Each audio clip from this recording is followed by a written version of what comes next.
Hello. हमने इस chapter के अतिरिक्त प्रश्न 9 कर लिए थे। अब यहाँ पर 10वां जो प्रश्न है वो है बागान किसे कहते हैं। तो बागान किसे कहते हैं इसके या बागान का वर्णन कीजिए। इसमें आप लिखेंगे एक विशाल खेत जिस पर बागान मालिक बहुत सारे लोगों से ज़बरदस्ती काम करवाता था और यहाँ पर कॉफ़ी, गन्ना, तंबाकू, चाय और कपास पैदा किया जाता था। ये है क्वेश्चन नंबर 10 बागान। नेक्स्ट है नील की खेती कैसे होती थी। नील की खेती कैसे होती थी। तो नील की खेती करने के दो मुख्य तरीके थे, एक था निज और एक दूसरा है रैयती। निज खेती व्यवस्था में बागान मालिक खुद अपनी ज़मीन में नील का उत्पादन करते थे। या तो वह ज़मीन खरीद लेते थे या दूसरे ज़मींदार उस ज़मीन भाड़े पर ले लेते थे और मज़दूरों को काम पर लगाकर नील की खेती करते थे। ठीक है भाई, ये हो गया निज खेती। दूसरा है इसमें रैयती। रैयती ये है रैयती। रैयती व्यवस्था के तहत बागान मालिक रैयतों के साथ एक सट्टा या अनुबंध करते थे। कई बार वे गांव के मुखियाओं को भी रैयतों की तरफ से समझौता करने के लिए मजबूर कर देते थे। जो अनुबंध पर दस्तखत कर देते थे उन्हें नील उगाने के लिए कम ब्याज दर पर बागान मालिकों से कर्जा मिल जाता था। कर्जा लेने वाले रैयत को अपनी 25% भूमि पर नील की खेती करनी पड़ती थी। बागान मालिक बीज और उपकरण मुहैया कराते थे, जबकि मिट्टी को तैयार करने, बीज बोने और फसल की देखभाल करने का जिम्मा काश्तकार के ऊपर रहता था। तो ये प्रश्न था भी, नील की खेती किस प्रकार होती है। पहला है निज खेती और दूसरा है ये रैयती खेती। अब निज खेती की समस्याएं क्या थी भी। निज खेती की क्या समस्याएं थी। निज खेती की समस्याएं ये थी कि सबसे पहली जो समस्या थी, नील की जो खेती है केवल उपजाऊ ज़मीन पर ही हो सकती थी। ऐसी ज़मीन पर पहले ही जनसंख्या बहुत रहती थी, तो ये एक मुख्य समस्या थी। दूसरी जो समस्या है, बड़े पैमाने पर निज खेती के लिए बहुत सारे हल बैलों की भी ज़रूरत पड़ती थी। 1 बीघा नील की खेती करनी है तो उसके लिए 2 हल चाहिए और जिस समय नील उत्पादकों को बैलों की ज़रूरत होती थी उसी समय किसानों के हल बैल भी चावल के खेत में व्यस्त रहते थे। तो इस प्रकार यहाँ पर समस्या ज़मीन की भी थी और हल बैलों की भी थी। फिर नेक्स्ट जो क्वेश्चन है वो है आपका,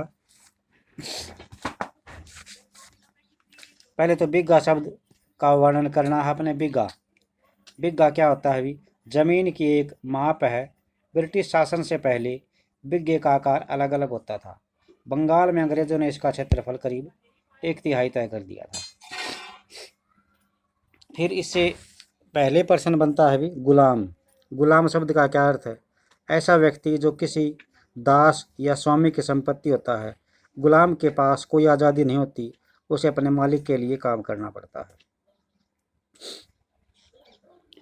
फिर है नेक्स्ट जो क्वेश्चन है, अफ्रीका में गुलाम बगावत पर कब आए, यहाँ गुलामी कब ख़त्म हुई। अफ्रीका में गुलाम बगावत पर कब आए और यहाँ गुलामी कब ख़त्म हुई। तो यहाँ पर मिलेगा इसका प्रश्न का उत्तर।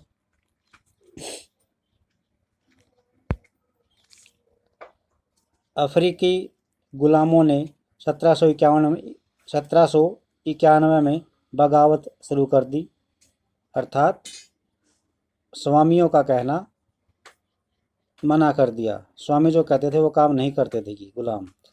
अफ्रीकी गुलाम 1791 में बगावत पर उतर आए और 1792 में फ्रांस ने अपने आप को अपने यहाँ से दास प्रथा समाप्त कर दी। तो 2 प्रश्न पूछे हैं और दोनों का जवाब यहाँ पर है। 1791 में तो गुलाम जो थे बगावत पर आ गए और 1792 में फ्रांस ने अपने यहाँ से दास प्रथा समाप्त कर दी गई। तो फिर है नील बनाने की प्रक्रिया पर नोट लिखिए। नील नील किस तरह बनता था ये आपको आगे बताया गया है। नील बनने के लिए ये सारा प्रक्रिया है। तो जो जो लिखना हो बोल के बता रहा हूँ मैं।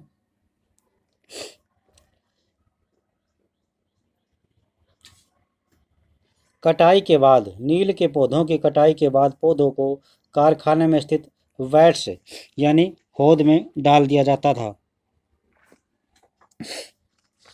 हौद में डाल दिया जाता था। रंग बनाने के लिए 3 या 4 कुंडों की जरूरत पड़ती थी।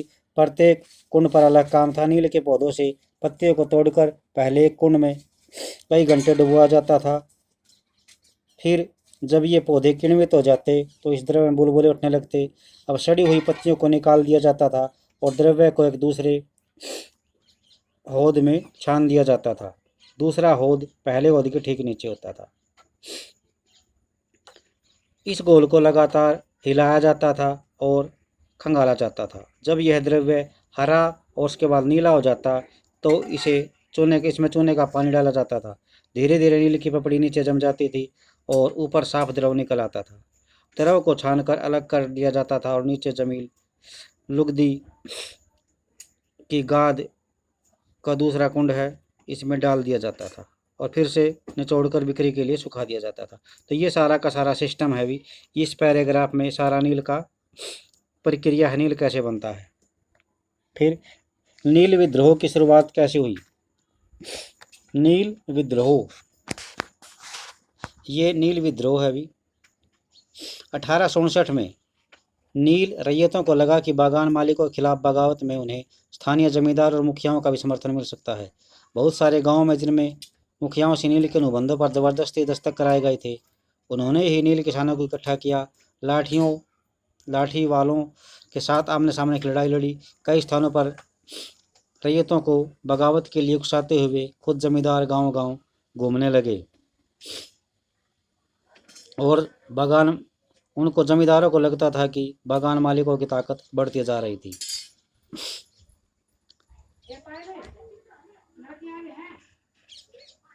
और